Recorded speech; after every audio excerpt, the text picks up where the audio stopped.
of increasing disputes around the South China Sea, both U.S. naval and in some cases like the French Navy deploying there to contest Chinese control of a lot of the island chains around there. You see it in stuff like the development of the US-China trade war, and the fights over investments, the restrictions on Chinese purchases, and expansions into the United States. For example, the blocking of Huawei from being a major telecoms presence in the United States. You also see something we've seen with the sort of recent coronavirus pandemic is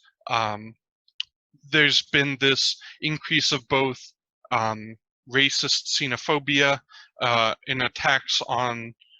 Asian Americans and other Asian people, and you also see an effort by governments like the United States to blame the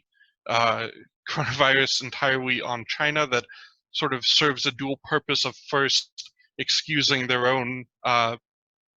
complete failure to react to the crisis, but it also serves the purpose of reinforcing a response to Chinese imperialism and to reinforcing efforts to organize a military, political, and economic response. The Trans-Pacific Partnership was basically conceived of as a trade pact that would exclude China and would basically try and pressure it that if they wanted to join this trade pact of most of their neighbors in it, they would have to open up a lot of different industries more extensively to foreign investment and to lay off a lot of protectionist policies. And when the United States pulled out of the TPP, Japan, which is another imperial competitor of China's,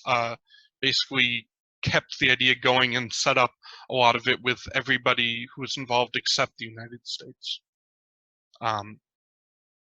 And in the United States military response, you've also seen stuff like the deployment of additional forces to the Pacific, Marines in Australia, and increased deployment of ships, the pivot to Asia, which was sort of Barack Obama's famous foreign policy maneuver that he didn't really successfully accomplish, but was intended to sort of be a restructuring of US military and strategic involvement toward basically a policy of countering China and opposing China, rather than having such a heavy foothold in the Middle East, for example. I think on a global scale, something you've seen, and this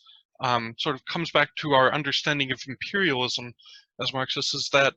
there was, when Lenin was first writing about, or when Lenin was writing about imperialism, there was sort of this debate he had running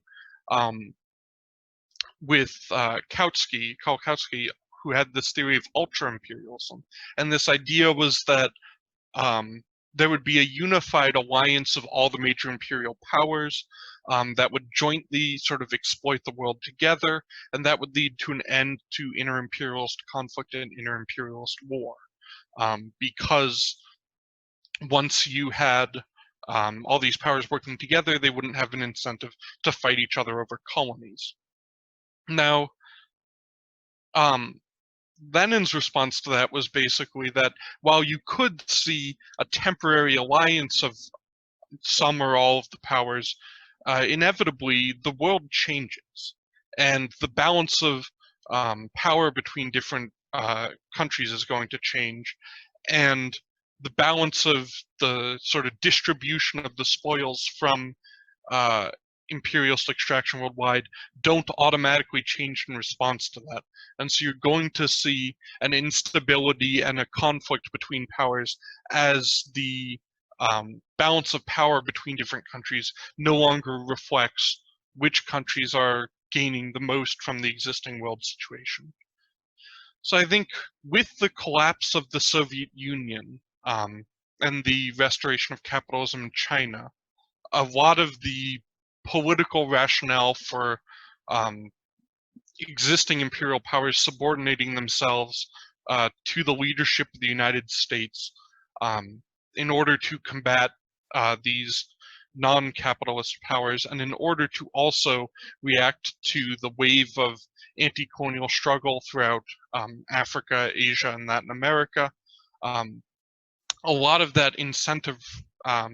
has decreased, and the world situation is now starting to change very significantly. And so what we're seeing is really, I think, the early stages of conflict between different powers. Now, because of a lot of the dynamics I discussed with a semi-colony versus a formal colony, so far China has been able to expand a lot of its influence abroad without prompting either needing to take over someone else's colony or having someone else be able to intervene to stop them directly. And I think what we're seeing now is there is sort of an increase in tensions both between China and other powers like the United States and Japan, and also an increase in tensions within the existing alliances as the rise of China as a major power, the rise of Russia as a major imperialist power has sort of unbalanced a lot of the existing alliances. And so that's one reason I think it is really important to look at the meaning of China's role in the world, because we are presented with a situation where our own government here in the United States is really mobilizing this big reaction to China that could result in serious conflicts. And we really need to be aware of this dynamic. And also because workers across the world are having to encounter both Chinese capital's investments and the conflict between different imperialist powers that's developing and respond to that. And so I think it's really critical now more than ever to have